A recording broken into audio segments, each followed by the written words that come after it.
Mal medit mal mgwa ngan yi moro ni Rebecca chaban ko ba lesson dan la kona nyuak ala sabo school lesson baban nyuak ya kel en tianga me dong run wan ka ye yani ti beling do it depend gwa yana lingtina so kon ka lesson en jog dien ka sabo school ka quarter ta kon tina ta kon ka lesson 13 لو الكوارتر ما بتوك بكون كوارتر دين بكون توك next week so quarter ما تكون class lesson نقول lesson and while jog دين chana jangat ke jong ni te shwo joge pai wo chikoro ke kwi ngaba Jesus what the jar joge shwo chikoro ke kwi mete ka mete ka gasamani kwa waja captain kana jake so kan lesson da ra te show ke lesson de baj so right kan ka kap Jesus right kan ka ngab de hujjat right kan ka look de right kan ka dwejde ti dial ci bugu chola mak te lat ke detail so mi shi wo ku ani la jamo de ka jallo andi bi nga jo Jesus ta dil chang jek cha ngul karwe cha humiliated cha lo pinya la gari tot cha kwet ka cha ngul karwe ate dial to lat ka je ka kwida men me cha ngab jada ni la ja je ke shine tun wan ci ka kan mu shiro du kan ba je se tero du kan ko liu ka kwidan shi kwida so wala la sanata kontin chaman cha la la sana wal jog dien ele sene gwa mi kon ke hop ko le sene dare ute shuwa cha koran cha kap cha koran cha nak le sene me cha wo shu koran cha rodo je which is mo yo kon ke hop ta lo aj ele sene ta lo aj lo dan jat ke jong dare ute shuwa bat ke jogo me lo dan che tet ko koran cha rodo je le sene kula cheng kula Thursday kula lan ho ja chole cheng ngwan dien bat cheng die chelar wone ne to wiya wi mon telu so roja ker wan te jok te chu korani yeshu che ka ban kon jake tena jogo non wiya wi mon telu ngu kana le wi mon telu so kwen bu kono kwen te ka mak chok wal bakel jen chapter en jok ka mak chok wal bakel mane kan ka bus wal ngwan awaka ba jandaro Kama yon wode kwen ka tung nuara bianga pala ka yo ko kia ta ko ambar long kam ko tung nuara bat ba won ko ba kwen ko tung nuara ba kan ko wal ngwan ba pal ka jandaro ya lar chawa te korka mama me te jake dang welkel wa miet pyo pal niam dien ka shwe ka luak ke wo tiele ka ngap ka bum widien ke wo sharwaj neni ke sha yeshu nen lok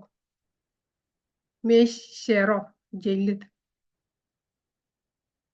ka shwe ka jogi wiare yuwa ke liw kalade dukot tigo ne dial wi mon karama ngat kamo ka shalak bekan karamo shike bingado ba jedwaj ka binyuni tigay kana titiban George ka jingada bige kut tijek woch ka shoda ka bige rwaj ka tuk ti gol bige tol kap ka mi mat ka mi deka lweng shika biliw bige tet kien kweng pany jujwani ka bige ke jaka go me shukwani ye shurwaj ke ke shwa ja nang nial ka shwe wa nyur kwich ka shwe wa nyur kwich shwe kwa shu ka jen ka shu ka rwach kwa walat wan ni dial ke lat kwarni kwa ke kel ka nyu de je en wo rwach ni titi ya tuok ka let ni ke ti gai ka na no biang bela ka mi te ka gwa de chaban so ajen gwa an kwen kone la mo e mak choko e mak chapter jen wal bakel bakan ka bat wal ngwana waka jendaro so bana ku lunjok ko to kon daga jena wiya wi mon ke lew abia rwa da biya wala na alo wo me che banane me che rajech me kon wona ne aman me shiga wo karun wang wo kana wo kan point wo kan yir kana jego shi kwar ro de je shi ka jak shi kana wo jak rei pol aga jogo kwar shara jech wi alar je jaga wi alar je peter ya ngo jeng nyam me shiga lunjok shi kana balat jak bat jak kan kana ngat pot ke jogo te ngat dun charo do ni kone to mo sini kane ngat so wo shene ba ngat woni me shira nyak me shira ba nyot jake ti to mo setatin so wo ba ngat da chetet ke chakanen na ko dra ja ko nan tiani ajeni ajeni te ngat dun charo lot ja Jesus ci te ke Jesus kel ci jal ga jake Jesus la wele de ka men bitwo ko gwa ba niama alola ka joga ngan ba nga kap ba nga nak ba liw ba ro je ke chen ndio dien a ci kana ling ko mi ci kana ling ne a ci kana ling ngu da man wala ka ngu da karo par ka je ngu da Peter da ko da ya jay ga je ka me ci Jesus me cha nak ngu da karo ga duel ga je lo do karo an te la Jesus kan ka wara ida kan wara dien kan ka ngak man ro ti je wala ko kwen kon ga karo ani wakan loida ka kon ka ngak te je Jesus ka lat ka tuok kot cho kon won ka wona ne ta ngada sharo do lot ko ta ngada pa ne jiti dial che me che jak che ka pe no bu chon ka Jesus ke ne pon Jesus la la kwan arama do dien mila mila jak de bo pat me te tawa me ka ro do nyodre jang ni ka pat me ni Jesus me che liu pe ro do bo nyod cho pon Jesus cho kan che Jesus ko kon a jak de kula jak Jesus cha kon atela ka chicken ta tin gwa ko ngi Jesus tin no do dual chika pot chika ro ga dual chika dual akani chi to kon nan kuore ta kan tin o ne Jesus ngi ke no bro chu la king but chi lo den de tiang dual chika ro den bar tela ka ngap ko mi chika Jesus ling chika na ling da kan nga jo Jesus bro je chika dala ga ko do ko luo ko na jeni ta ngada dun chero lot gwano kon ta ngap ka tin che lat kon ke tin cha gor ke ja ban kon ja ki bana ro kwen cho kon jogo wi mon ke le wi ra ja ola to Jesus me je na jen mission e cha ban kon che ban ja ke ke ja ke broben to wi ara che wala da na ra ko cha ka kam bom ke cha ka kam protection che ko jo ne wi ya la ra ko ba je kwenta ka mak a je ne bia America le bia galat bia ti ga kana bia galat bia ra ko tuk tu ko ken to bia tol bia ka kap to wo chang chai mo ko long mi cham yene shi abilu to wo bia pal bia ta dun bia la point out ni to jwat bia ka je ko chelo no bu kon tol bu kon ko gor bu kon ko ka la de protection ba kam kon no shang wo te ti jek to wo mi chi tol mi chi kon tol don mi chi kon tol kap cha cha me cha lat ka la jang mi chi tuo ko pol ni mi chi pol mi chi thol jaro ri ta da da ka shwe tang kun changa no dong be liu kan thola ka jalat ko da jana ba ye protect tel mi be ye jak te di te shalat ba ye mo ka power wo ya kalat ka biya ka biya ba jal ka ye kel ba ta ka ye kel so ke kon jago wala ko da jana wana ra ban roy ko bane wala ba ta kon kel ka kon protect yo mo chana ban ko protection uh ko bo kana kon guarantee 100% tel mi bu kon jak kana la de no yani che la ro ne ba ta ka ye kel ba ching te mo tuo ba ye protect no ne chỉ con nó quỳ nó có bỏ kia nó giang được cái này thế tôi giết tôi quan tôi chỉ cái giấc mấy chỉ tôi giết tôi quan chỉ cần cái giấc bắt chụp cốt chỉ cái kẹl khăn cốt khăn cái pal caro ada rồi đâu con gì loa có đâu wala cái con gì quên mua thì tôi qua mẹ thì là rồi cốt mi chụp cốt mi chỉ cái con kẹl là chỉ con giang gel con cái con kẹl thế là mấy con giấc không thể mi chụp con chứ gì thuộc cái mi chụp con giấc rồi đâu này bên ngập đàn kene kene patient dan be nyu do wona ne ko kon dinga da wona ne different dan kene di dong ko ngada no do jin mi jiran ko do wala kete gare mu ci to ko ji ci bi ke bab ci wona ne kala da ko jin ma ci to ko do ci taga ngake so la te ga lebida a fruit kel ka fruit ni ni spread kin ci ko kare alaka da shi hada so pot ya lar bo kon protect bad mi ci tuogo ne te mi ci kon jek da jal kontin ngode en patient dan